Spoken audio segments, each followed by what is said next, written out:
2017 Winchester Sports Hall of Fame. Co-hosts tonight, Mark Winchester, Paul Manganaro. We're going to start with Scott Davis, the president of the Winchester Sports Foundation. Please give him the courtesy of listening up. This is Scott Davis. I'm Scott Davis, president of the Sports Foundation, and on behalf of the board of directors and the Hall of Fame committee, I want to welcome you to tonight's festivities. Before I start, I have something of a sad note to mention. David Leland, who many of you know, who was one of the early members of the board of the Sports Foundation, has been battling an illness and passed away today, unfortunately. David was a tremendous supporter of the Sports Foundation, and I know this from even my recent years on the board, and so his passing is very, very sad. But I know he loved the foundation. He loved coming to the golf tournament and was a incredible supporter of this organization. So I think he'd be very happy to know that this celebration is going on. The foundation has been around since 1989, supporting the athletes at Winchester High School, and certainly recognizing the incredible athletes who are here tonight being recognized for the Hall of Fame is something we're very proud of. Just this year alone, we've purchased a competition cheerleading mat, a brand new netting system for the varsity volleyball teams, and really most significantly, we've just purchased brand new equipment for the training facility at the high school. This is turning that facility into a state-of-the-art facility. 3 huge lifting platforms, all new lifting equipment, cardio equipment. It's going to be a state-of-the-art facility for our high school athletes. I'm proud to say that a significant portion of the funds that went to the purchase of that equipment came from funds that were donated in the memory of Patrick Gill. Obviously, that was very important to us to find a significant and meaningful place to use those funds. And so we're very proud that it's going towards something that will benefit all the students and athletes of Winchester High School.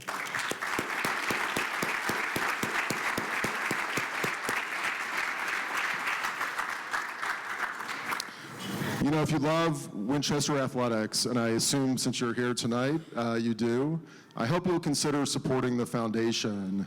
We're trying to create an excellent experience for all of the athletes at the high school, and we certainly hope and expect that some of them, will end up being honored in a room like this sometime in the future. So we know this is going to be a great night. Thank you so much for being here. We look forward to a great evening. Now I'd like to introduce Mark Aria, Winchester High School Athletic Director.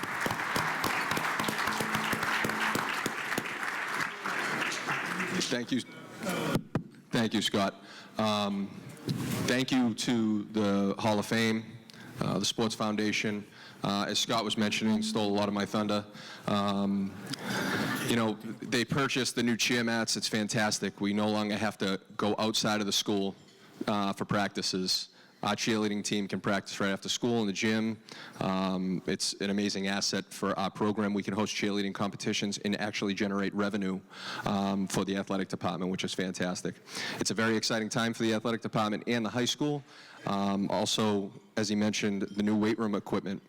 It's fantastic. It rivals a lot of colleges, and I'd like to invite people, if you get a chance to stop by the high school, come by the office. I'd love to give you a tour of the new spaces. It's fantastic.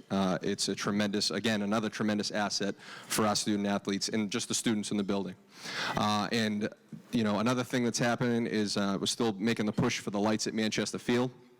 I think that should be happening soon, Mango. He says sure.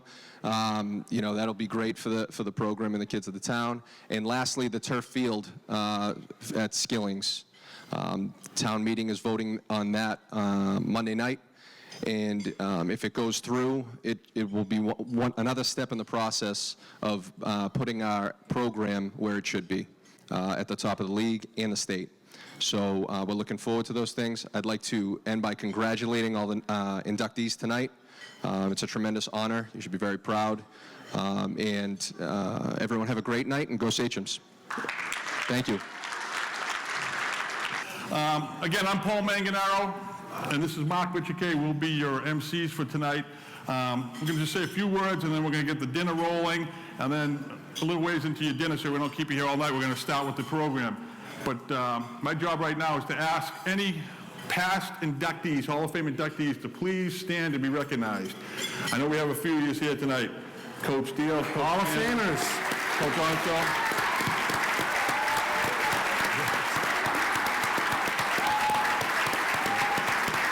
Hey, is that Gary Rico? Holy cow! No. Good. Gary Rico was much taller. That can't be Gary. Yeah. Is that Gary? Well, hey, thank you for all your contributions to building this great foundation known as Winchester High School Athletics. A couple things Paul and I just want to add as you guys are getting ready to eat. Last year, if anyone was here, we had a little flag difficulty with our banner. So this past year, someone contacted us and said, you guys looked not good last year. So they made us, the company, I forget. we both forget the company's name. Yeah. But they were nice. Does anyone know the company? A company donated this flag for us, and it sails in Winchester High School. It's in the gym in Winchester High School, so it's an awesome flag, and we want to thank that company when we can remember who they were. And everything's spelt right, too. Really good. Then really quickly, the people that put together this dinner and put together the show really work all year long. One of the things we do as a committee is we take nominations, and we definitely need those nominations because it's kind of boring to sit around the table and not know who to talk about. But when we do get those nominations, this committee then does a lot of good work working with the people that provided the nomination to get everything we need to get here tonight. So I want to recognize, and please stand as we read your name, Tim Nolan, Linda Sullivan, Jack Squealia, Steve Powers, Mark Mitchell, Joe Keating, John Fleming, Janice Collins Dolan, Thank you. Liz Baksanki, Easy for you to say? I always stumble on her name, Mitchell, Paul Manganaro, and Doc Butler.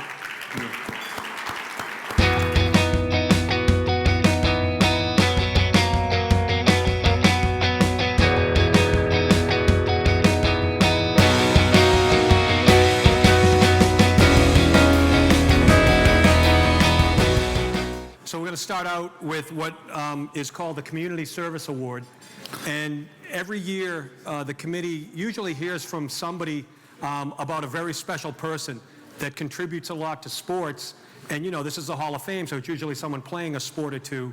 And in this case, the Community Service Award evolved from people that we wanted to recognize that spend time with all different types of sports, and they make such a big impact that once somebody hears that a person is nominated, usually we get flooded with additional letters about that person and people supporting it. So before we announce who the award is for, we'd like James to come up and talk a little about this person, and you can introduce who that person is. You can say who it is. Here's the mic. Thank you. Good evening. My name is James Anderson. I am the boys' spring track coach here at Winchester High. I graduated with John Dunleavy in the class of 2011, and I also had the privilege of running alongside John on the track team. Because community service is such a broad term, I wanted to share some insight on what makes John so important to this community. Coaches often talk about team culture, the attitude a team has, being determined, supportive, and professional in every endeavor on and off the field. John Dunleavy is the foundation of Winchester's team culture.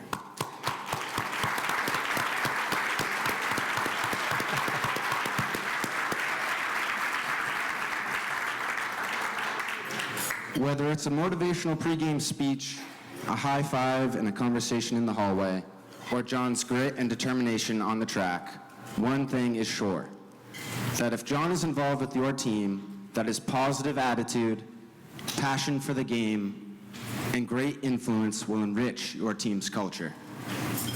Years of graduates can attest to the great contributions John has made to the sports programs, whether it be as an athlete, teammate, manager, or assistant athletic director, and most important, as a friend.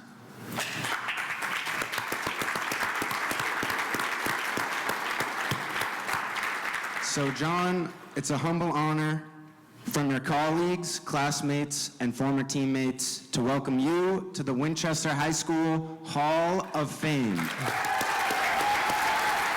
job, John. Thank you.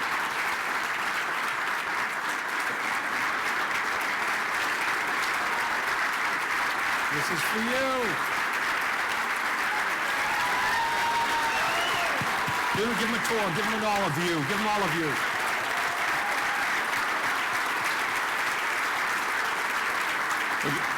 Would you like to say thank you, John? I'll hold it for you. Good. Yeah, I'm going to hold it. Go I ahead. can do it. Okay. I just want to say thank you guys. You mean a lot to me. You just awarded the Hall of Fame. It's the best part of my life. I've been waiting for this for all week long. This is gonna happen. I want to thank my family, mom and dad, everyone. I'm supposed to give a shout out. My man Connor. He was the one who gave me his idea with just sports, especially basketball. He was a captain when he was senior year. He had a great season. I want to say thank you. He means a lot to me. Thank you. Awesome. Nice job, John. Congratulations. Good job.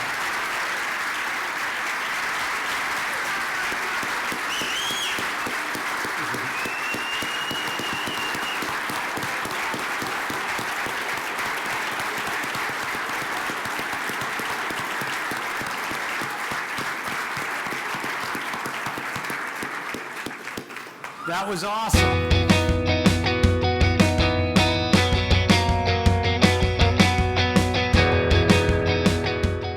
It's hard to feel the rush, to rush the dangerous.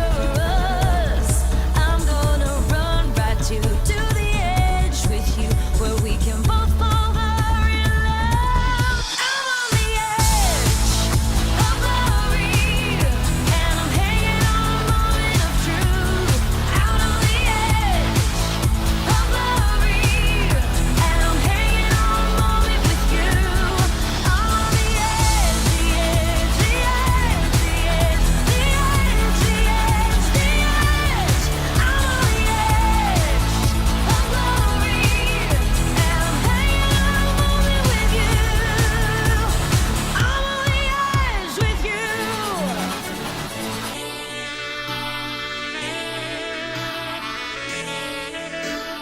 I'm on the edge with you.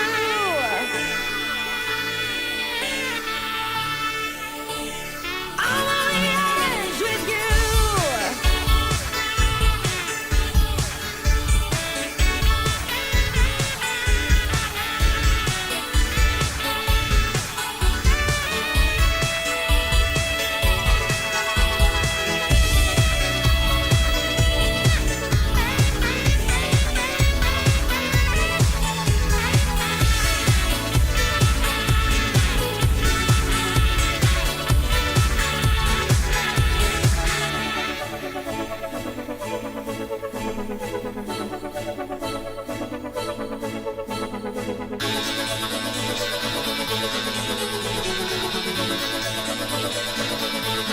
I'm on the edge of glory, and I'm hanging on a moment of truth. Out on the edge of glory, and I'm hanging on a moment with you. On the edge, the edge, the edge, the edge, the edge, the edge, the edge. I'm on the edge of glory, and I'm hanging on a moment with you. I'm on the edge with you.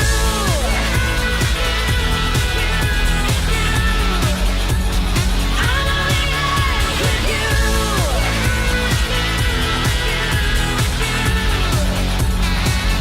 the edge with you.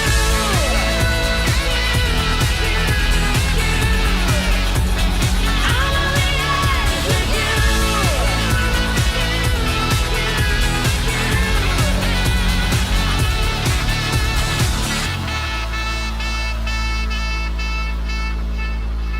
So that was just amazing. I told Meredith when I first started talking to her about this that her stick was awesome. the lacrosse stick that she used. And you used that when everyone else seemed to be going to the plastic stick. No, I mean, I think I might have started a fad. There were a couple players on our team that had them. Really? Yeah, they were kind of popular. Did you use it for your whole career there in Winchester, or did you change? I believe so. Really? I can't, I mean, it's been a while. So That's all I can remember. one of the things we like to hear about someone like you coming into the program, so obviously Coach Scanlon and girls soccer was cruising when you came into the high school. They were doing super well. They did when Paul and I was there too. We didn't play, though. We didn't play girls. But, that was going on, and then girls lacrosse seemed to take off pretty quickly too. It was pretty early, about the third season, I think, when you came in. Right. Did you get intimidated by either team? Did you think you could play right when you were a freshman, or how did that work? How did you evolve in there? Yeah, it definitely was intimidating, especially with soccer, just because the team was so revered in the town. Like, I grew up going to the games and just, watching them. So I definitely was a little intimidated heading in there. Lacrosse was exciting because it was so new, and it was new for me. Sue taught us she had to take all the players and teach them everything they know. She taught me everything I know. Really? So that was wonderful. And you ended up doing exceptionally well, getting a ton of accolades. We listed them in the write-ups that we did for you, and it was just amazing. I helped do the write-ups, and seeing all the captain in both sports, lacrosse Globe, all scholastic, honorable mention U.S. lacrosse All-American your junior year, first team All-American your senior year. So you did pretty well. You had some nice recognition back then. Yeah, it was really nice to be recognized. I was surprised by some of those, for sure. Yeah. And then, Paul and I were talking a couple days ago about the number of goals that you scored. And in one game in lacrosse, she scored 9 goals. 9 goals. They had a goalie on the other team? Or? Lacrosse was some high-scoring games. Yeah, so. but I play goalie, and I was You're trying to offended. say I'm a ball I was hog? offended by I'm this a little 9-goal offended. game. You're probably the goalie for that game. Meredith, what I'd like to know, obviously Winchester has a very great tradition of youth sports. Take us back to maybe some of the earlier memories. Like, what turned you on to sports? Was it an older sibling? Was it a cousin? Was it a neighborhood activity that you started out with? What's your first memory of getting involved with sports, like on the streets or in the neighborhoods? Definitely my family. My parents were really into sports. My sister was a wonderful role model, so she started ahead of me. My parents had me playing probably when I was 4. So I remember growing up playing soccer and a bunch of different sports, but soccer kind of stuck. You don't really see that too much these days. I mean, they're organized sports, but you don't really see that, siblings playing out in the fields anymore or anything else. I thought those pickup games back in the day were pretty good, a pretty good starter feeder program for sports, but it's nice to hear that you're influenced by an older sister. Oh, definitely. And Winchester has such a great program, and I'm sure they still do now. Just starting us really early our Winchester team, our town team, played at club level when I was younger, like pre-high school. So we were really competitive at an early age. And your soccer program, looking at some of the championships that you won in soccer, you guys were 24-0, ranked number 2 in the country at one point, ranked number 1 in the country.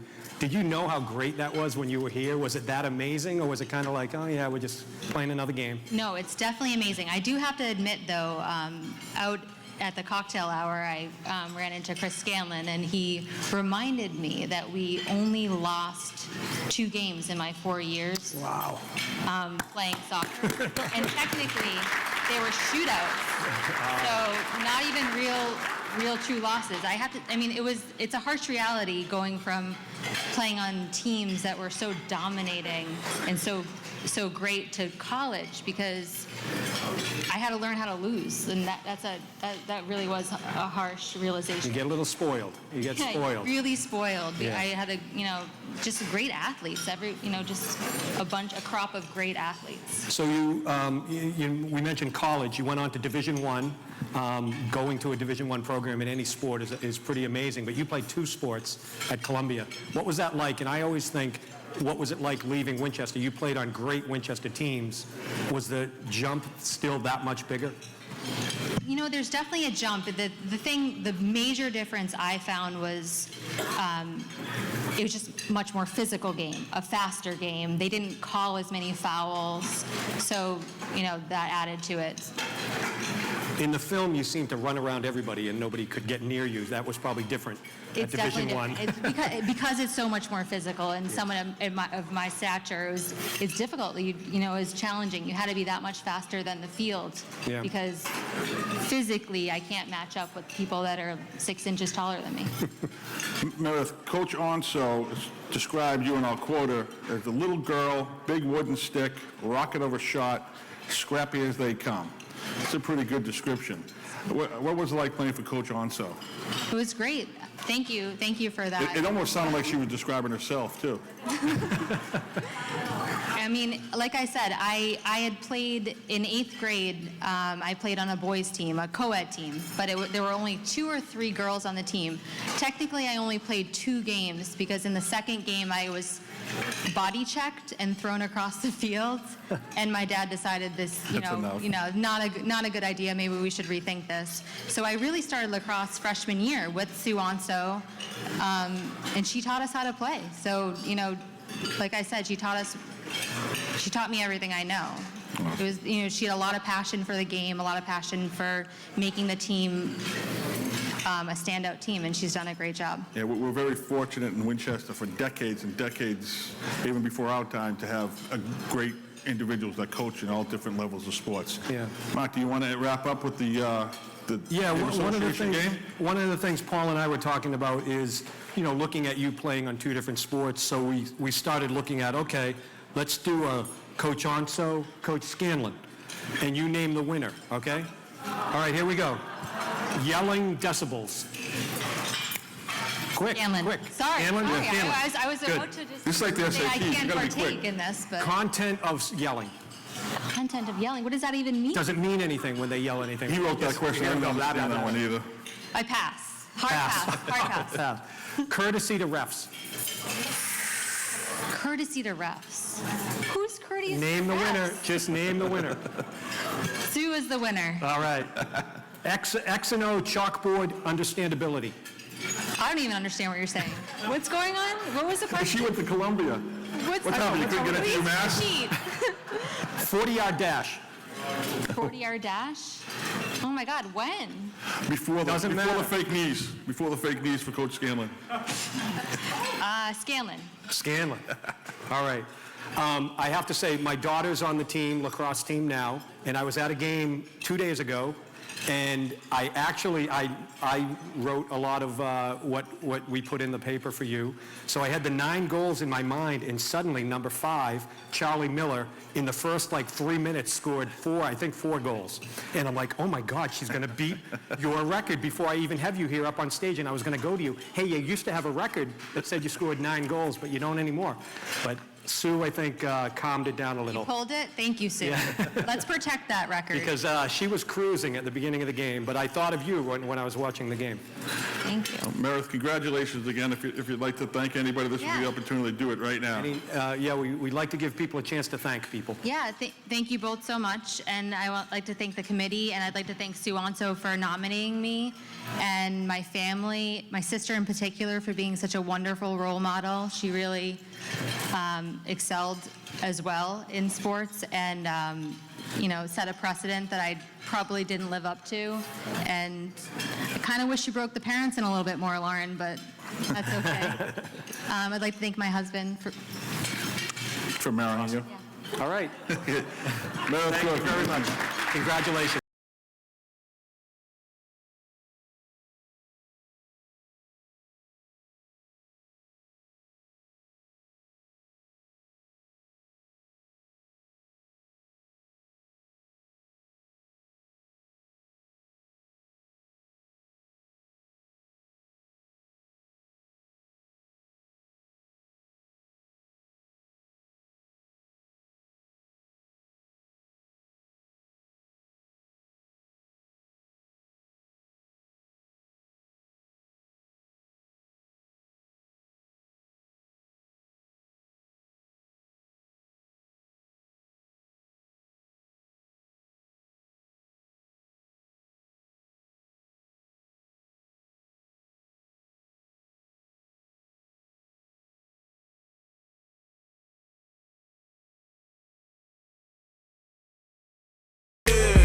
Sometimes you gotta stay in. Welcome to my house, baby, take control now.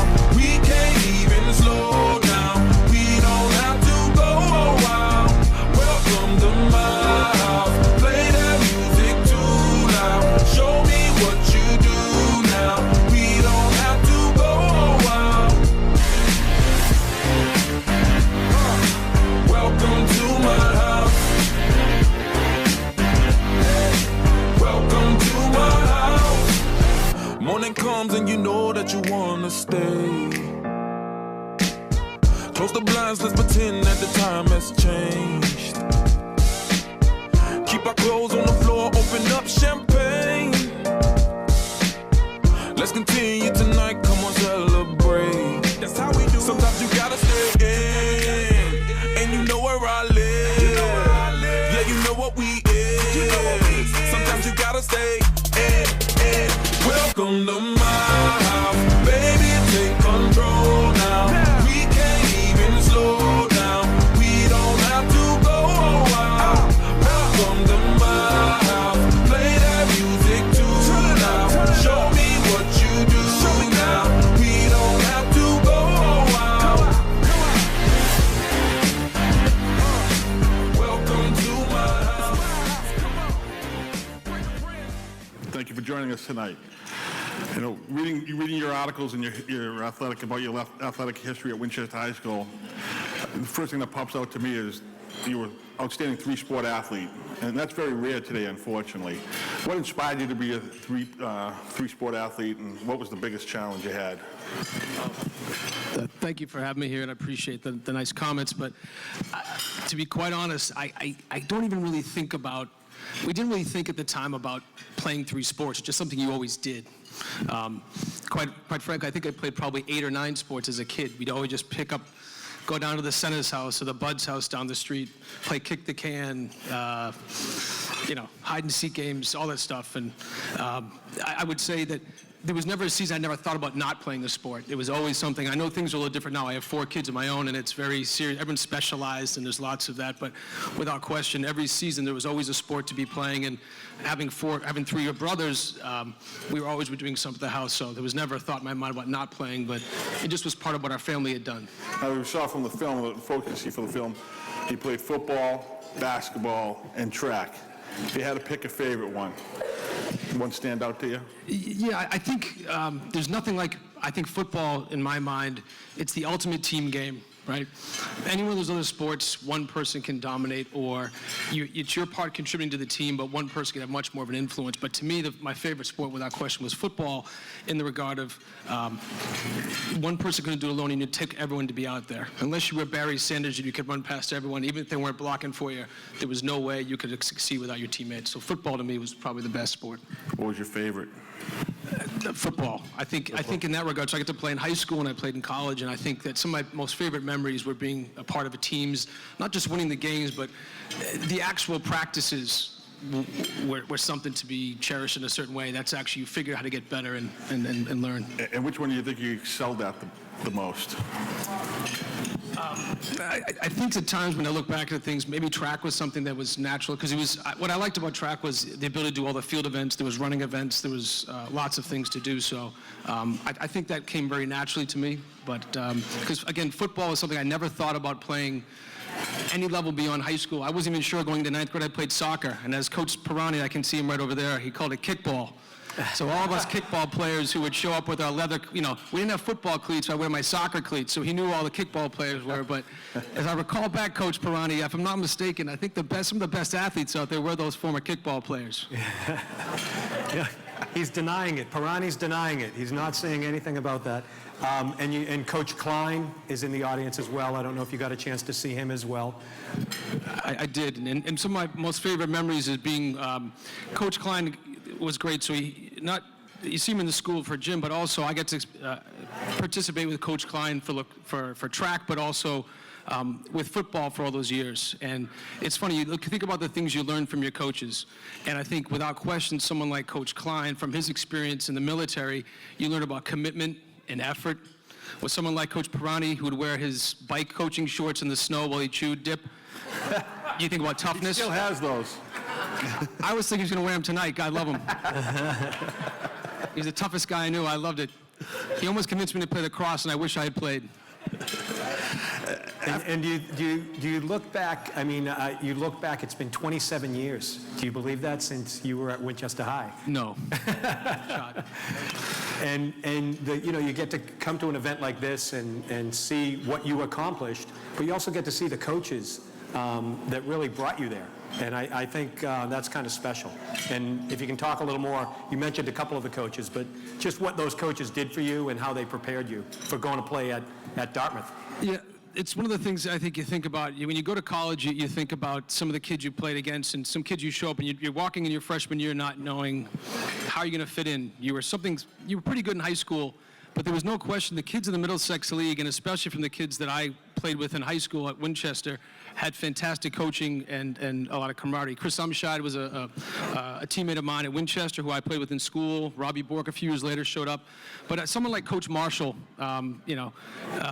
without question, someone like his tactical knowledge of the game, but also, again, drive and commitment. And I had something else more in depth to say with Coach Marshall, but I think the one thing that he said that stuck with me the most was, and it can apply to all facets of life, was that, only worry about those things which you can control. And also another famous words, option. Best playing football, Jimmy, best playing football, triple option. And being a receiver in high school, running the triple option was not always so fantastic. It was like serving salad at a fat man's buffet. You didn't want to hear that. But I will say without question that when you run the ball 40 times a game, if you do want to throw a pass, you're open. So I was lucky in that regard. Talk about some of your teammates that you had the pleasure of competing with at Winchester High School, and what memories do you have? Sure.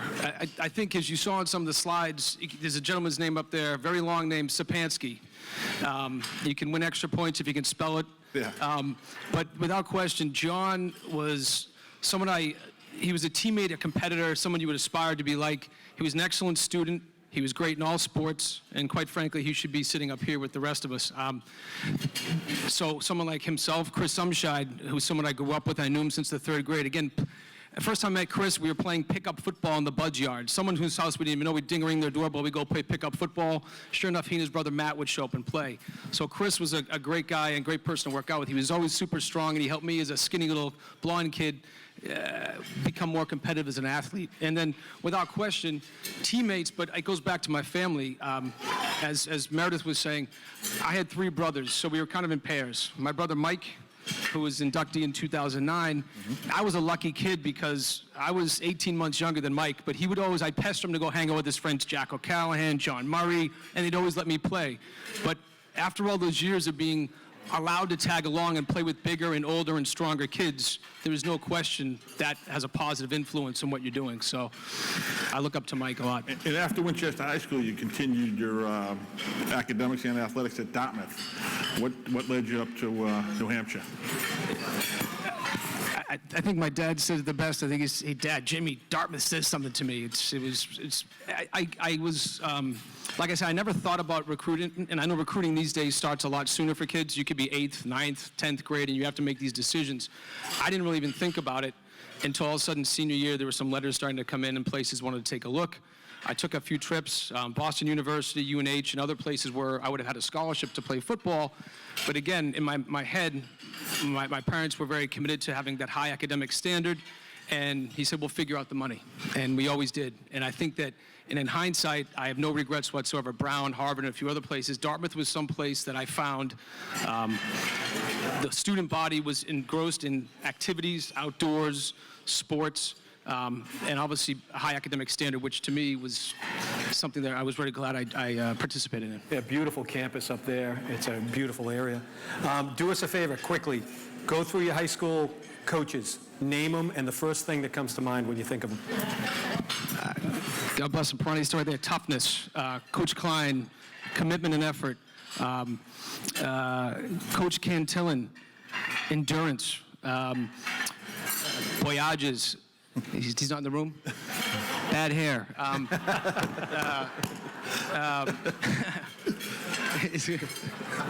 I see Coach Dale laughing well. Is that good man?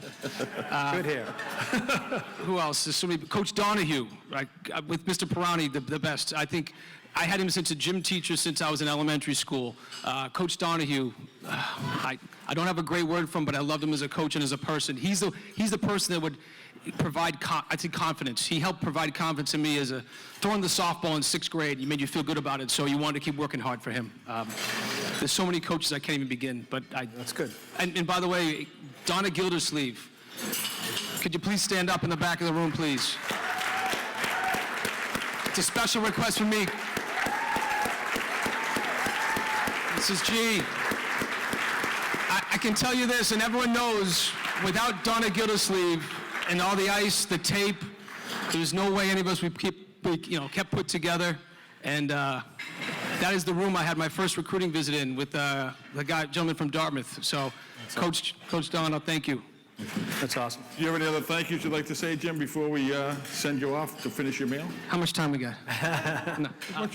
I know time's short, and it's been a real pleasure, and I'm very honored to be here. So thank you to the Winchester Sports Foundation, and God bless Dot Butler with the emails. Thank you so much. Otherwise, I'd be, all those pictures wouldn't have come. But I especially want to thank my family. I mean, I was one of 4 boys, and clearly the time and the effort and the commitment to get places. The only difference was we didn't have to be driven everywhere all the time. We would actually ride our bikes. Amazing what that is. You could walk to school. But I would say thanks to my parents, right? Clearly, an athletic ingrained into all of us, hard work ethic. My dad used to get up at 4 o'clock in the morning to go to do work. That is instilled in all of us, and I'd love to say a special thank you to him and my mother for all the time and effort that they put into us. And I have 4 children. They're not here today.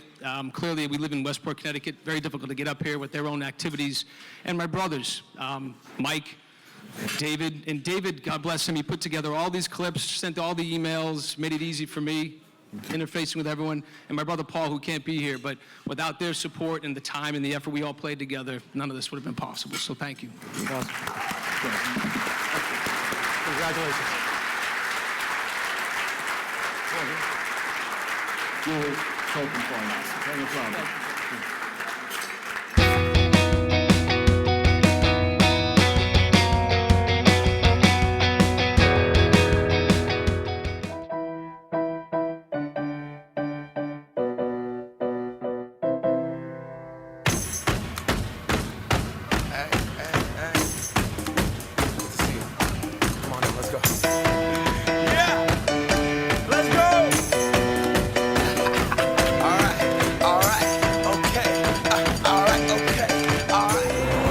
Where I learned how to throw down. Return to the Mac. Get up what it is, what it does, what it is, what it isn't. Looking for a better way to get up out of bed instead of getting on the internet and checking a new hit. Me get up. First shot, come strut walking. A little bit of humble, a little bit of cautious. Somewhere between like Rocky and Cosby's for the game. Nope, y'all can't copy yet. Bad moonwalking, and this here is our party. My posse's been on Broadway, and we did it all way. Chrome music. Hi, you're with Doug Miller and Brian Gaither. This is Basketball 101. Yeah, I'm on. Let that stage light go and shine on down. Got that Bob Barker swing with my style. Money, stay on my craft and stick around for those pounds. But I do that to pass the torch and put on for my town. Trust me, on my INDEPENDENT shit hustling. Chasing dreams since I was 14 with the 4-track bustin'. Halfway across that city with the back question. Labels out here, now they can't tell me nothing. We give that to the people, spread it across the country. Labels out here, now they can't tell me nothing. We give it to the people, spread it across the country. Here we go back. This is the moment. Tonight is the night. We'll fight till it's over. So we put our hands up like the ceiling can't hold us. Like the ceiling can't hold us. Here we go back. This is the moment. Tonight is the night. We'll fight till it's over. So we put our hands up like the ceiling can't hold us. Like the ceiling can't hold us. Nah, can I kick it? Thank you, yeah, I'm so damn grateful. I grew up really wanna go fronts, but that's what you get when Wu-Tang raised you. Y'all can't stop me, go hard like I got an 808 in my heartbeat. And I'm eating at the beat like it gave a little speed to a great white shark on shark. We raw, time to go off, gone. Deuces goodbye, I got a world to see. And my girl, she wanna see Rome. Caesar make you a believer, nah. I never ever did it for a throne. That validation comes from giving it back to the people. Now sing this song and it goes like, raise those hands, this is our party. We came here to live life like nobody was watching. I got my city right behind me. If I fall, they got me. Learn from that failure, gain humility, and then we keep marching. And we go back, this is the moment. Tonight is the night, we'll fight till it's over. So we put our hands up like the ceiling can't hold us. Like Doug Miller.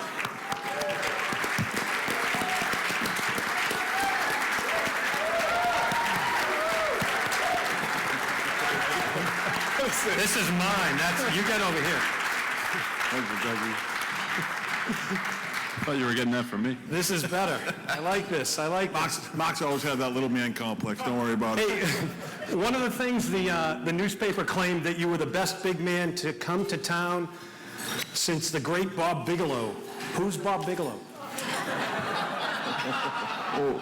We're actually going to settle that after. We're playing one-on-one tomorrow. Awesome. Get up here, Bob. Come on. I had to wait 40 years so I could beat him, though. That was an amazing comment in the paper at that time. You know, and you probably didn't, I don't know if you knew Bob back then, but Yep.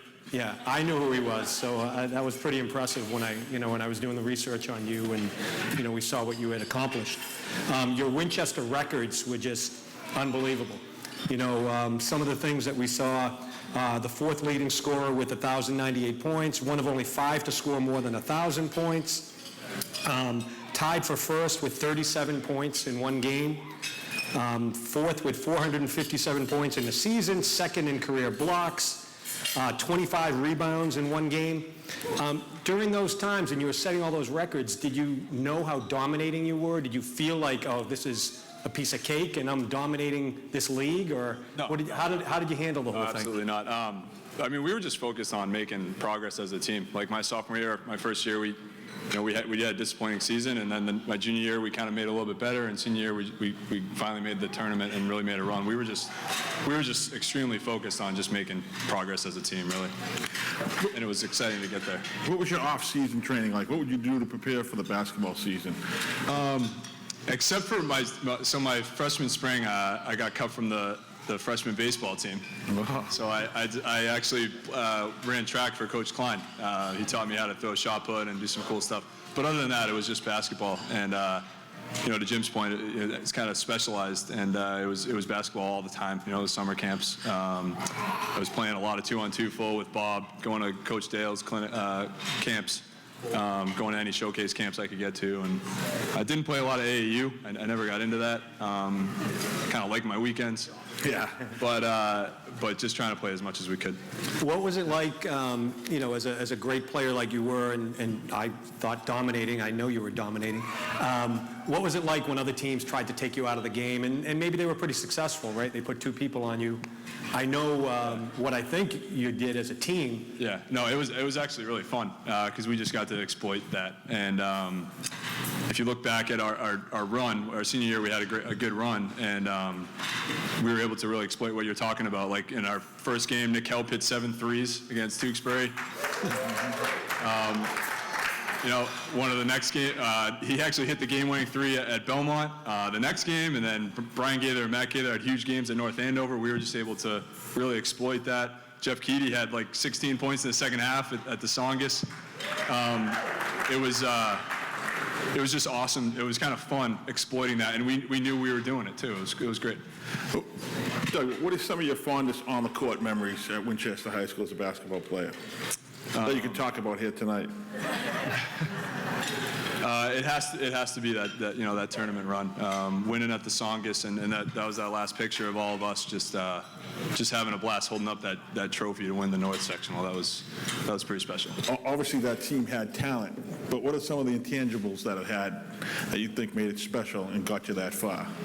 So I've coached for a while, and it's not necessarily talent that gets you all the way there. It takes some special ingredients. What were some that your basketball team had? Yeah, that's a great point. I think one of the things that was sort of a double-edged sword. We hadn't had a lot of success over the last few years, and so we knew, that season was a little bit up and down, and we never let that get to us. We made it in the tournament by like 2 games. We were 11-9, so 1 game. Sorry, I didn't major in math.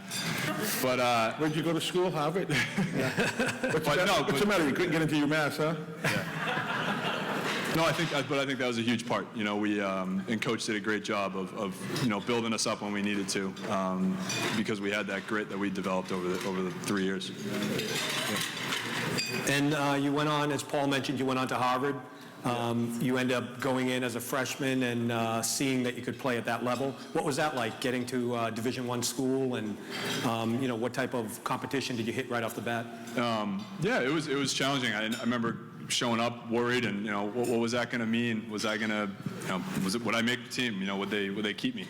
And so the first couple of years were really tough, and then Tommy Amaker came in actually my sophomore year, and we started to turn things around a little bit. Got to see some time. Started my junior year, senior year, and obviously Jeremy took over before Linsanity was a thing. For you folks that don't know or didn't read the bio, Doug was co-captains with the NBA star Jeremy Lin at Harvard. Yeah. And so what was that like to see him transform, and you were right beside him, and you became captain with him? What was that like, watching him get better and better and go where he went? Yeah, it was great.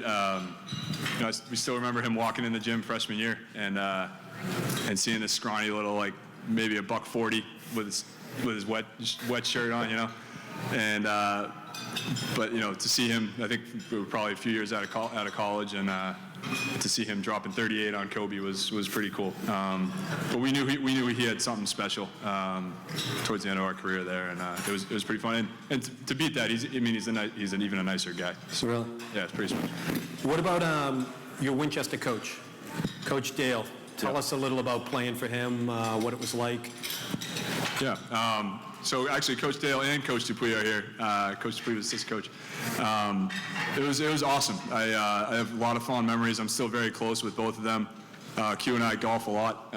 We have a very special bond. And I guess a couple things that I remember. My freshman year, I was on the JV team, and Coach, he grabbed me aside. He said, "Hey, if you stop me here, I'll pull you up to varsity." So I start D'ing him up, and he just drains a 3 in my face, falling away from the corner. He's like, "Next year." And the other thing that I really remember is when I first started playing for him. And for anybody who knows Coach Dale, if he tells you to do something once, like that's kind of it. You're going to do it. So I remember he caught me walking down the hall with my head down, and he told me to always have my head up and always be confident. And that's something that I still think about every day. That's awesome. Coach Dale, first word that pops into your head whenever I say what I'm going to say. You ready? Yeah. Because Meredith didn't do too great on this. I tried to coach her a little ahead of time. I tried to give her a little hint. So I'm going to say a word. You didn't coach me. I'm giving you coaching now. I'm going to say a word, and you say the first word that comes to you. First thought. It doesn't have to be one word. Okay. It can be multiple words. Coach Dale, height. Shrimp. On-court demeanor. Passionate. Pre-game speech. Effective. It doesn't have to be one word, but you're doing good. I like you. I'm a minimalist. Big game mentality. Confident. Coach has always had us confident going into big games, and that was a huge part of our run, definitely. Overall mentality. Overall mentality. I got to go back to passion. Sane, not sane. No, he's sane. Yeah, he's definitely sane. But he knows what he wants, and he knows how to get it out of us, and it was something that he and Coach Dupuy did a really good job of. Yeah. Well, before we wrap up with Doug, I just want to point out one thing. Wait. Let's see that cutest baby. Wait, get that baby back here. Look at how cute that baby is. Not only was he a good basketball player, but he and his wife produced really good-looking babies. Hold up. Throw that baby up here for a second. Hold up that baby. There you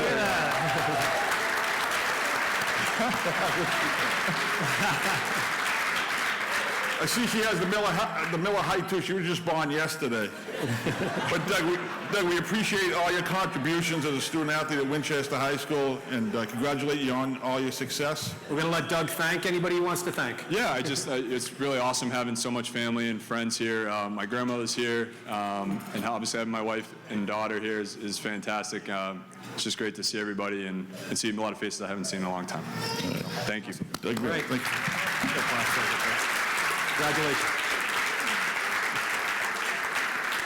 Little token of the night. Good seeing you. Congratulations.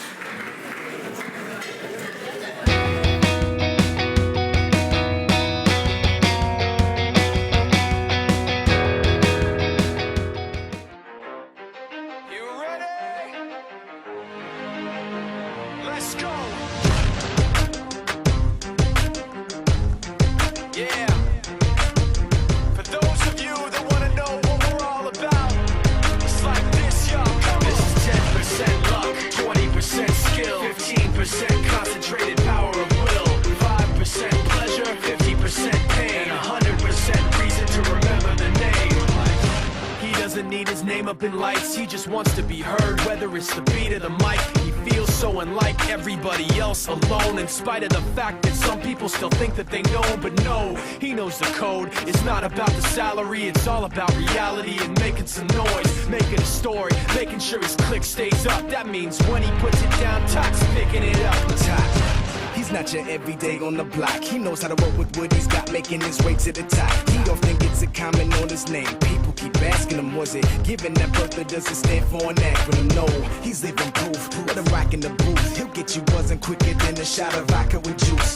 Him and his crew are known around as one of the best, dedicated to what they do and give 100%. Forget Mike, nobody really knows how or why he works so hard. It seems like he's never got time, because he writes every note and he writes every line. And I've seen him at work when that light goes on in his mind. It's like a design is written in his head every time, before he even touches a key or speaks in a rhyme. And those other fellas he runs with, the kids that he signed, ridiculous, without even trying. How do they do it? This is 10% luck, 20% skill, 15% concentrated power of will, 5% pleasure, 50% pain, 100% reason to remember the name. This is 10% luck, 20% skill, 15% concentrated power of will, 5% pleasure, 50% pain, 100% reason to remember the name.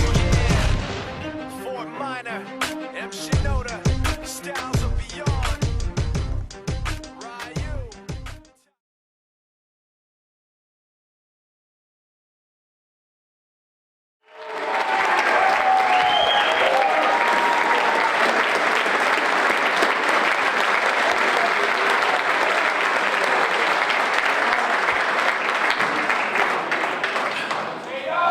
Well, this is like Little League Baseball. Maybe you get the really tall kid you had a picture and the little kid.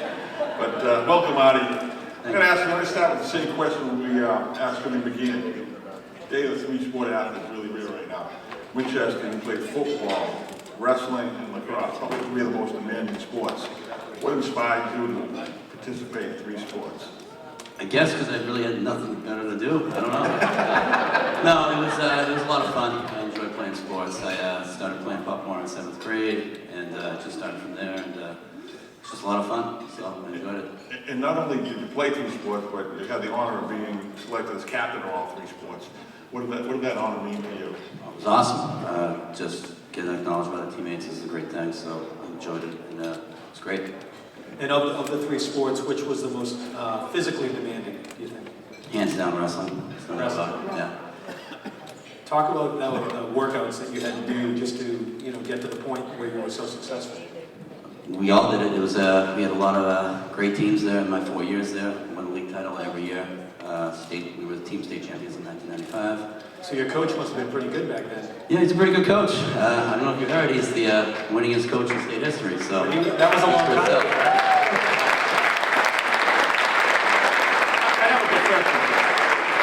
I have a confession. The reason I didn't wrestle in high school was single leg. Just couldn't see myself squeezing in there like a Thanksgiving Day turkey. So I did track instead. And then once I found out we're track team training the girls, I'd see you guys up in the restroom all sweaty and stinky. I said, I might make the right choice. It's not for everybody. Exactly. And then your size, so what did you wrestle at? Junior and senior year? So my junior year, I think I was a 119, 125 pounder in that area. My senior year, I was 140. 140. And senior year, 140, and then you're captain, and you must be playing a 140 position, right? Wide receiver or something. I was the offensive center in football. I had defensive line. I had the honor of being one of Artie's football coaches, and he's pound for pound one of the toughest kids we ever had through the program. What made up that size difference for you? Because that day you're going against 240-pound linemen, sometimes 220, those big guys from Wakefield and Woburn. So when I was young, my 40 time was in like the high minutes, not the high. I kind of got pushed. And that's a typical car trend, by the way. Trust me, I know. So so like when I was playing Pop Warner, I just got put on the line. I played center, and then when I got to freshman year of high school, I just kind of gradually knew how to play the position, and I just went with it. Was it technique? Was it technique that made the difference? Right, made up for that? Yeah, and with the wrestling background, you see a lot of offensive linemen with the leverage and getting underneath people. That helped out a lot, definitely. So that was huge. Definitely two sports that go hand in hand. Give me a couple football memories, on-field memories. Junior year, beating Woburn. That comeback was awesome.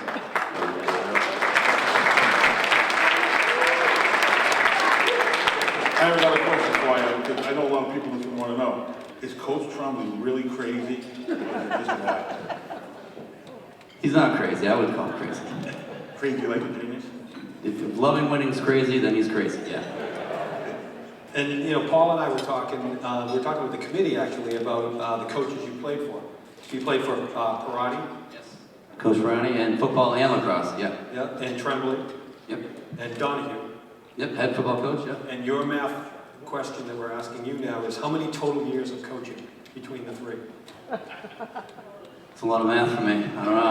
You can take your shoes and socks off. 16? Is that right? I don't know. Total years. 110 years, all right. 110 years.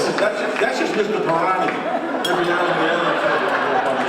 Paul and I gave up counting. We were trying to do it. We're like, I don't know what the number is, but we guessed 110 years. So those guys have been around. They've been successful for many. A lot of coaching. Yep. What about lacrosse? Give us some lacrosse activity because you guys had some great teams. Well, I think it was between my junior and senior year. I think we only lost 3 games. Not to include my JV senior year, we had a great JV team that went undefeated as well. So that was my sophomore year. Senior year, 17-1. Unfortunately, we lost the last game of the year, but what are you gonna do? You're only as good as your last game, too. It's true. I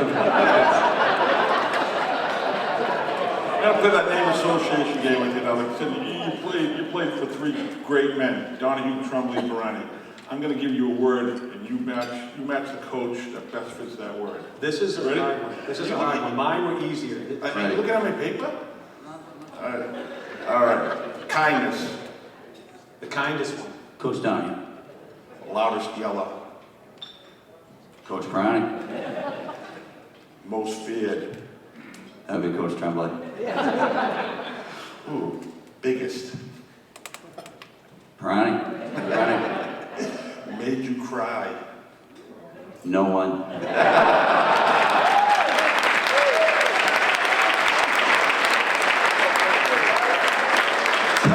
Toughest time to stand at crunch time, like who would just lose their mind and you'd be like, what did he say? That would be Coach Tremblay, yeah.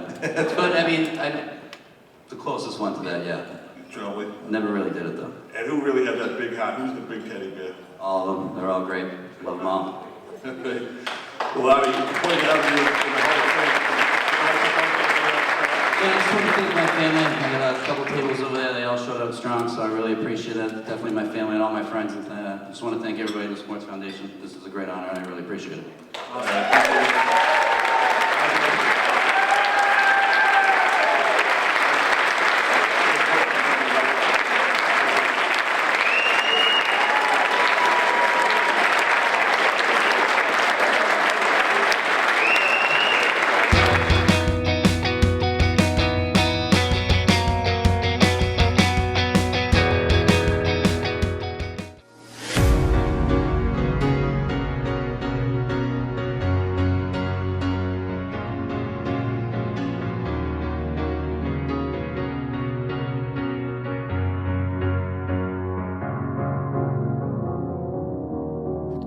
sky, 'cause you're a sky full of stars.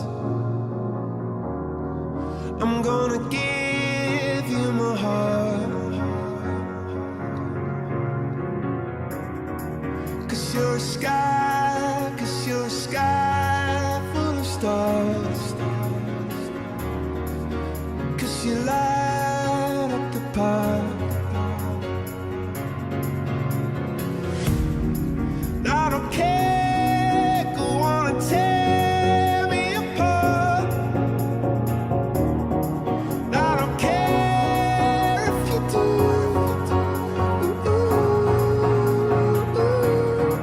Cause in the sky, 'cause in the sky full of stars, I think I saw you.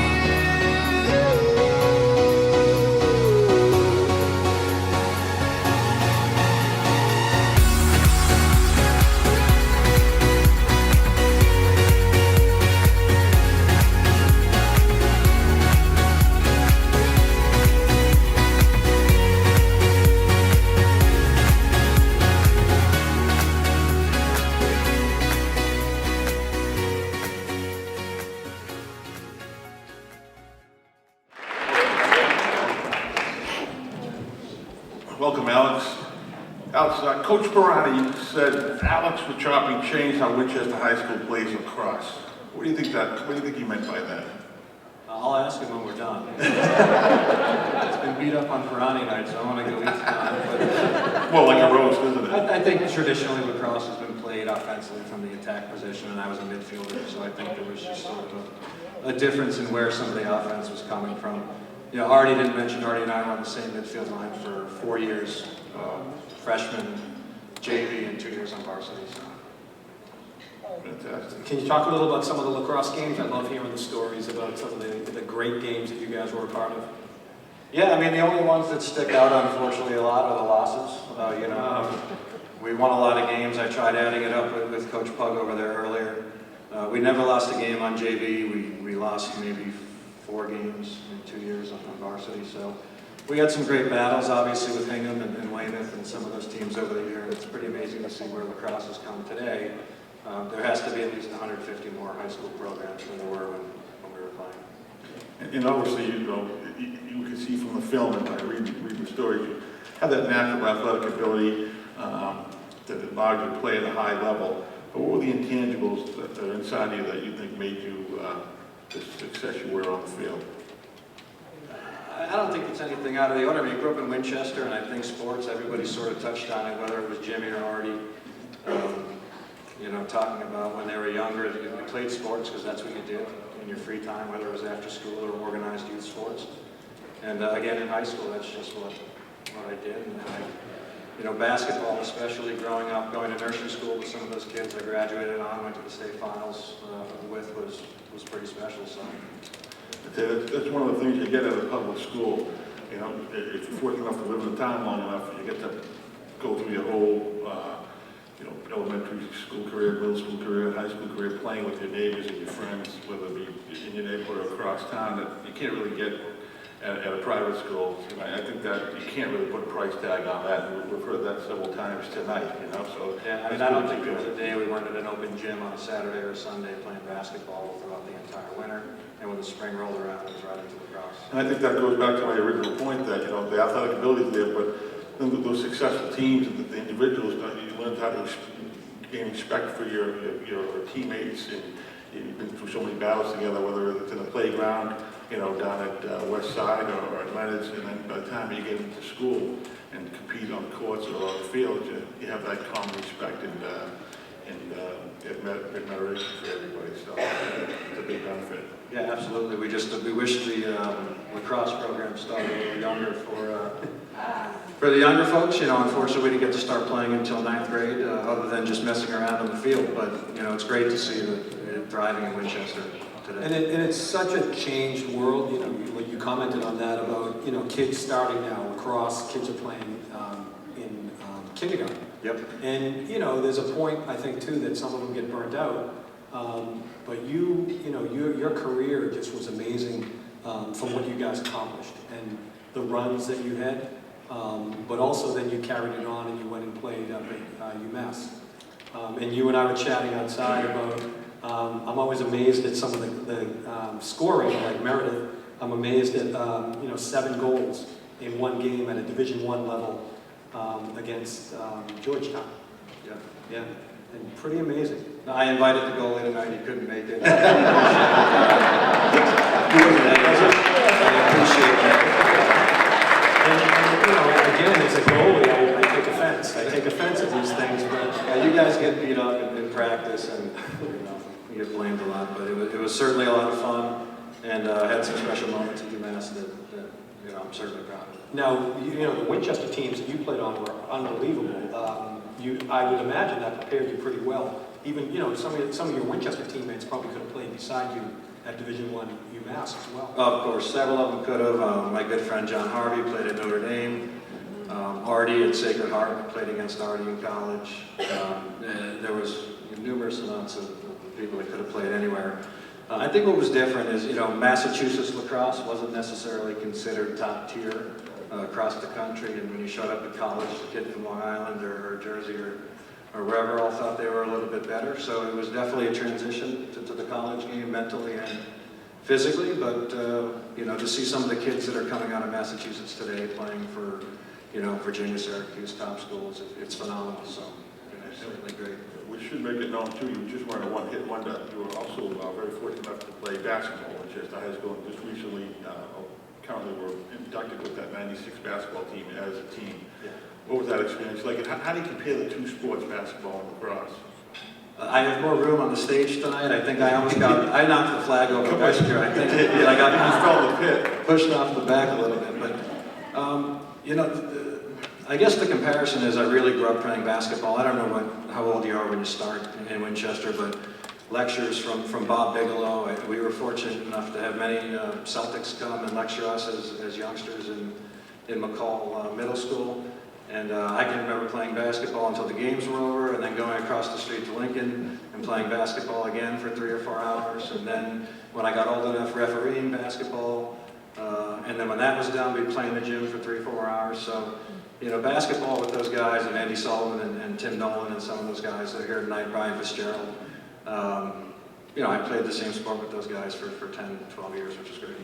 So basketball, what about that championship game you played? And I heard you say early on that, when you lose, I mean, come on, it was still a great game.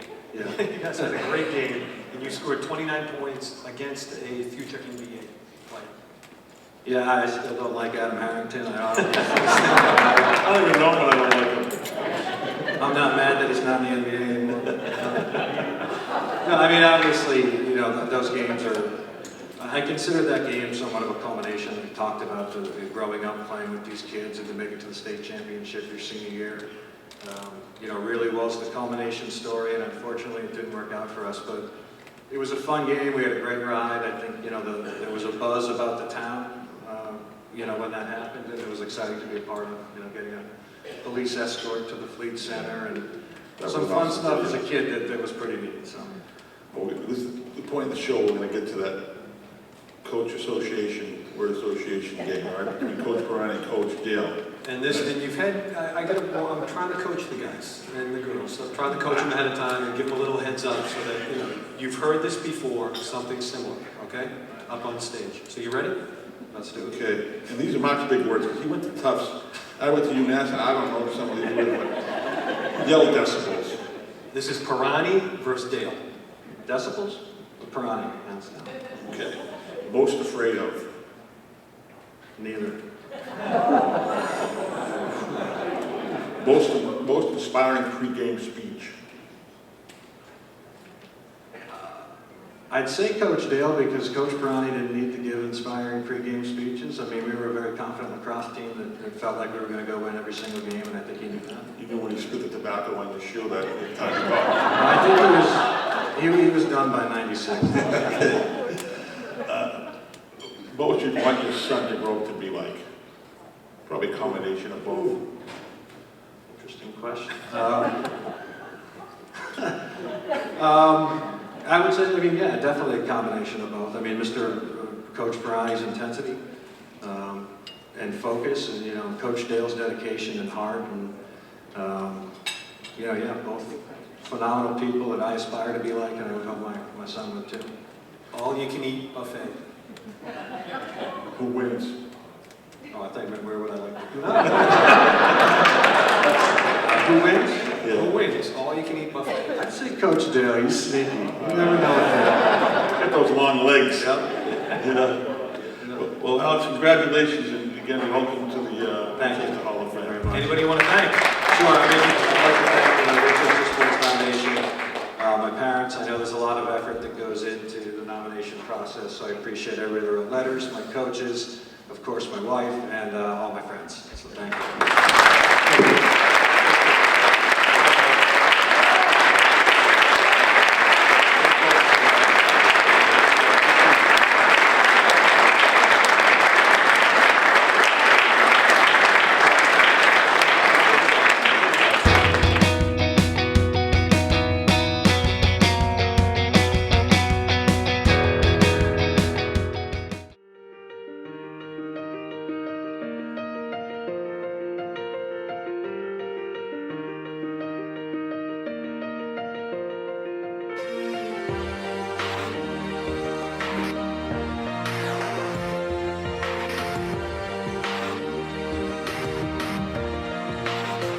Yeah, you can be the greatest, you can be the best, you can be the King Kong banging on your chest. You could beat the world, you could beat the war, you can talk to God, go banging on his door. You can throw your hands up, you can beat the clock, you can move a mountain, you can break rocks. You could be a master, don't wait for luck.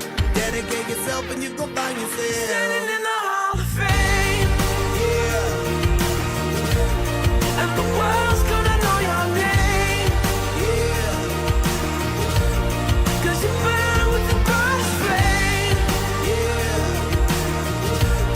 and the world's gonna know your name, yeah. and you'll be on the walls of the Hall of Fame. Be a champion, be a champion, be a champion, be a champion. The walls of the Hall of Fame. Be students, be teachers, be politicians, be preachers, yeah. Be believers, be leaders, be astronauts, be champions, be truth seekers. Be students, be teachers, be politicians, be preachers, yeah. Be believers, be leaders, be astronauts, be champions. Standing in the Hall of Fame, Yeah, yeah, yeah. and the world's gonna know your name, Yeah, 'cause you burn with the brightest flame, and the world's gonna know your name, and you'll be on the walls of the Hall of Fame. Be the greatest, You can be the best, you can be the King Kong hanging on your chest. Jay's a little older than the rest of the ones that went in this year. I'll be right back. I can build a bathroom. Welcome, Jay. My little buddy. Hey, Jay, we took a lot of time studying your nomination because we really weren't sure. But one of the common themes that came out, you had great support from many former teammates, even classmates that weren't necessarily teammates, but the common theme that came out was your leadership and what a natural leader you were at all different levels. What's your definition of a leader? Passion, dedication. Those are the two big things, I think. Being passionate about something you love. I had the opportunity to play football at a young age, coming from a family of football players. My two older brothers and my younger brother, Patrick. My brother Bobby coached me at Papuana. One of the things, though, Paul, back then, we had to make the weight limit. And I run around Ginn Field with plastic bags. They thought I was a homeless kid. The cop would show up and say, "You lost." So no, I was trying to make weight. I know that feeling. Well, let me ask, to Paul's question, you're a lot of folks that commented in your nomination talked about you being a leader from like third grade on. So did you know that people looked at you that way all the way through, or what, did you just play your game and it happened? I just played the game. One of the things is I lost my mother when I was 9 years old. And as a family, We became very close. My brothers, my sister Mary Ellen. You had to learn to adapt, to overcome tragedy. And that was one of the main reasons my father, being a salesman for Gillette and having 5 gills, and he had to be out all day, we had to fend for ourselves. Believe it or not, Patrick really never ate when he's from 5 to 10. He's making up for it now, though, ain't he? Making up right now, yeah. We let him eat now. We let him eat. So that leadership that my father taught me, being a single parent in Winchester with 5 kids, working as a salesman manager for Gillette and being out on the road, I'm very fortunate to have my brothers, my sister Mary Ellen, who guided me and Patrick through life. That leadership role became to who I am today. That's fantastic.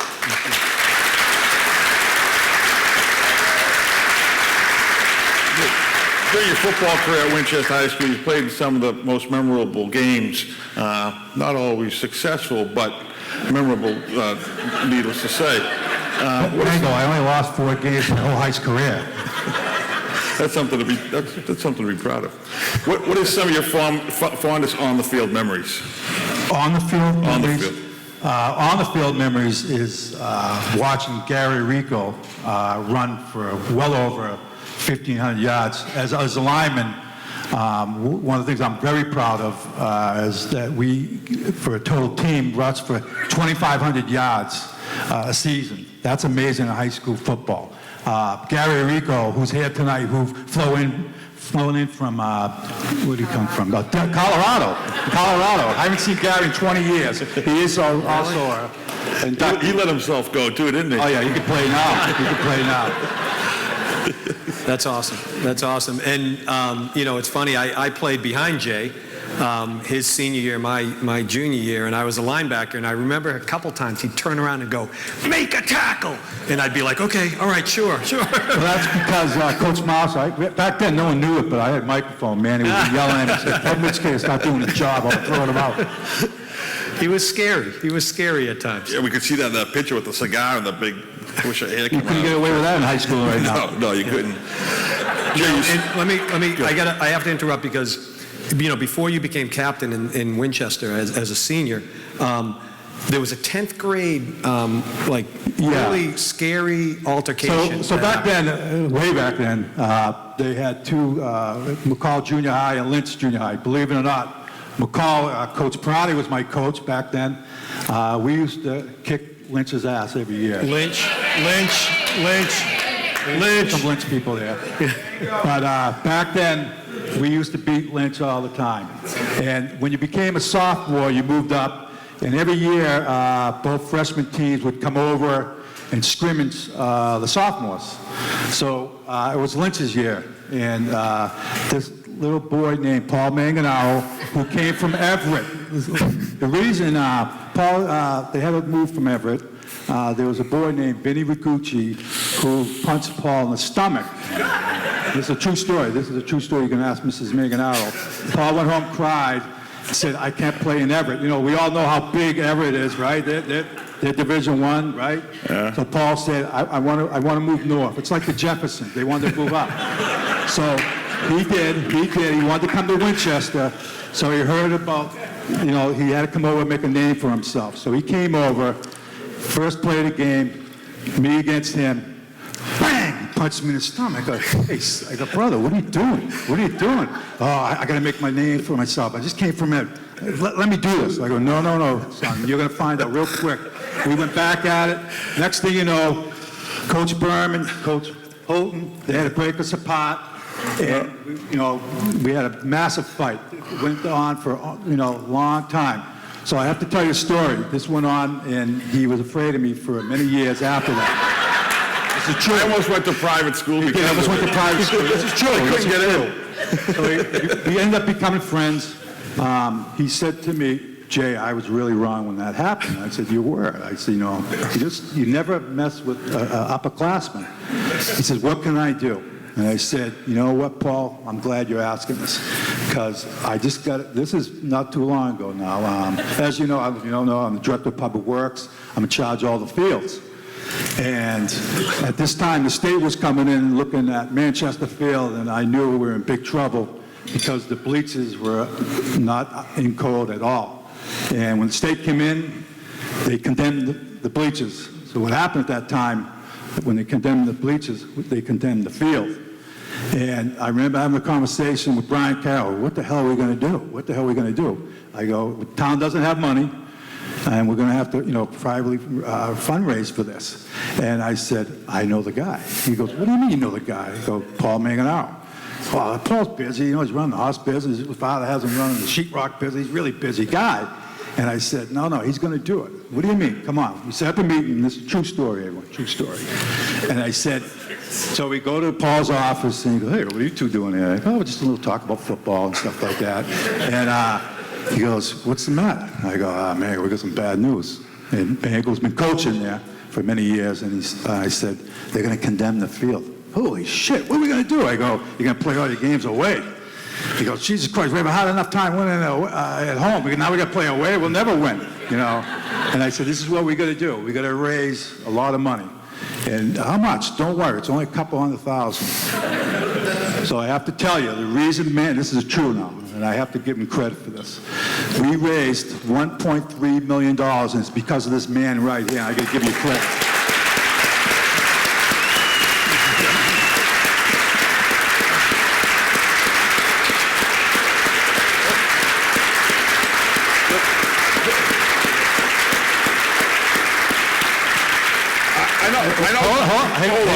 Little buddy, it's my turn. So, and this is true, he really did. And the thing is, it's been amazing. I've been fortunate. I get to play with these two guys, and they're both Hall of Famers, so I feel very special to be in between you two. But it was really, Miguel, it's been wonderful. But the only thing is now, Monday night, we're going to try to raise $2.3 million from the town. So do you want to punch me in the stomach one more time? Well, Jay, I appreciate all the kind words, but let's not lose facts here. I was a middle schooler, got beat up and bullied by a high schooler at the time. And we had to walk from Lynch up to McCall. I mean, we had to walk from Lynch up to high school. And I remember by that time I was dead tired. I was just a fat little kid. I'm like, oh my God, now we got to play a football game? And then there's Jay, got a cigar before the game, puts it on the ground. He's all like this with his shirt, the hair's popping out. I don't know if it was a gorilla. Put it out in his arm. Yeah, I don't know if it was a girl or not. Then you got to go against this guy. I'm like, he looks older than my dad. So we go against him. I go, this is much easier than being Everett. Paul was our biggest kid. We were all impressed. So this is a true story, too. So as you know, Paul and I... a lot of questions to get to. It's getting late. Come on, I'm going to leave. We got to go watch the Celtics game. So a couple things. Paul said we started, after we lost our jobs at the varsity, we decided to start the HMU football. Yeah. He calls me up, Jay, you really want to do this? Yeah, this is great. And we started, and he's been very successful. So he comes to me last year. He goes, Jay, I think I'm going to start a bully program. I go, bully program? I go, how the hell can you start a bully? You are the bully. Well, okay, go ahead. Thanks for all those kind words. Pretty good guys. You got them all messed up. Let's get to the serious part now, though. You've built a ton of, I think you have over 50 people here tonight. You've built some really great relationships. Thank you. Like we mentioned, we even got Gary out of the witness protection program, but those relationships are really special to you, and you can tell both ways. And one of those relationships you started back in high school was with your wife, Suzanne, who was here tonight. My high school sweetheart. Love you so much, honey. And I just had a question for you. All right? How did you guys meet, and what is it like to marry your one and only girlfriend?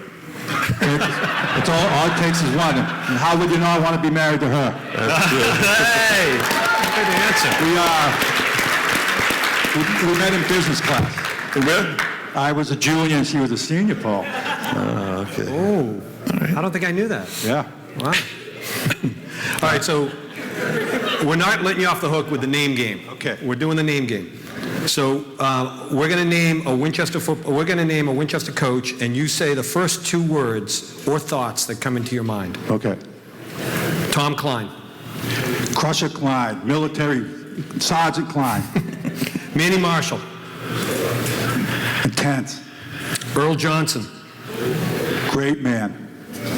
John Pirani. Inferior. Inferior. What does that mean? He'll know. Mike Houghton. Great hockey coach. Jay, you had the privilege of playing for many coaches. You also did play some baseball for Winchester. How did your coaches, we heard about how your family influenced you growing up. How did your coaches and how did athletics influence you growing up? Well, having great coaches like Manny Mouser, God bless his soul, he was a great coach. He helped me a lot in my high school career. Got me into going to prep school at Bridgeton Academy, played football for another year. Also, Coach Pirani, my freshman coach, he was very involved in my career. That was part of why I got into coaching. I have to tell you, and anyone that's coached, I coached being assistant coach for 7 years. And the hardest thing is, after a loss, coming home and trying to talk to the family. And I have everyone who's a coach here, a high school coach, they want to win. They don't play favorites. Parents get involved. And I have to tell you, being a coach is probably one of the hardest things I've ever done in the 7 years. And I give you guys all the credit in the world.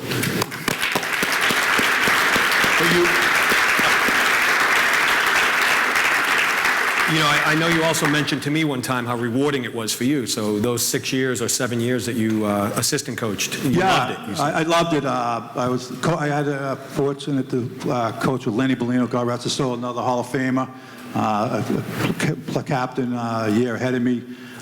Being the freshman coach is one of the best things you can do because your job is really to play everyone and make sure they learn the game. Then my last year, Paul and Coach Donnie asked me to come up to the varsity, which was really exciting. It was amazing. Every week I always thought we were in the game, and the amount of time that coaches, like I said, the amount of time coaches put in and the hours every Sunday we're there trying to come up with a new scheme. We just kept on running. Option right, Sachem right. Option left, Sachem left. It worked. You have the talent, that happens. Right. One last question, Jay. Putting your coach's hat on now. If you were to start your own high school football team and you had to draft one of your brothers, Bobby, Chris, or Pat, wow, who's your number one draft pick and why? I have to think about that. So let me talk about that. My brother Bobby, who went to Austin Prep, he was the smartest of all the gills, so he got to go to private school. He was the captain and a tight end and played hockey. My brother, my sister, now you forgot about my sister Mary Ellen. Get to her. I can't believe it. Yeah, my sister Mary Ellen played basketball at St. Mary CYO. Whoa. Okay? Then you got my brother Chris, who played 3 sports and also was captain of 3 sports, who should be sitting in here between, someday, Chris, you will be here. Unbelievable athlete. Then I got my little brother Patrick, who was a center, okay? And, I really like linemen, but I'm telling you what I'm going to do, and I love my brothers and my sisters so much. The person I'm going to take is a nephew, and that is Brendan Gill. Yeah. The reason that is, a couple of reasons. Brendan was on Sachem Youth Football this year, went undefeated, 7-0. First time in a long time that we've had an undefeated season, right, Coach? The other thing is, he is a true lineman. I'm all about linemen, and he would be the guy I would take, Brendan Gill. Awesome. All right. Can't argue that point. Who do you want to thank? Well, I want to thank you for everyone. Thank you for you two. Thank you for the Sports Foundation. Thank you for my lovely wife, my daughter Mary Alice, and my lovely daughter Kelly Ann. My son, who's my real hero, is out in L.A. trying to be an actor. He's a Hall of Famer in my life right now. I want to thank my brothers, my sisters, all my nieces and nephews. Truly, I wouldn't be here tonight if it wasn't for my teammates. I had Michael Black, who started this. I flew in all the way from Florida, Gary from Colorado. I have about 10 people here that put me in. I'm totally humble. I'm a lineman, and it doesn't get any better than this. Thank you so much.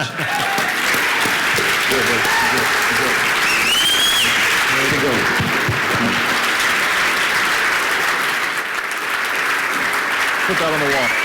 Good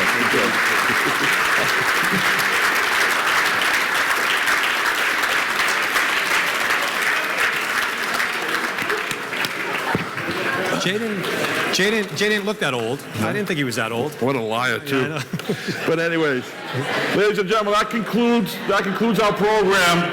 If you have a former student athlete that you'd like to nominate, the process starts in September and ends in December. You can go to the Winchester Sports Foundation website, get all the details on it.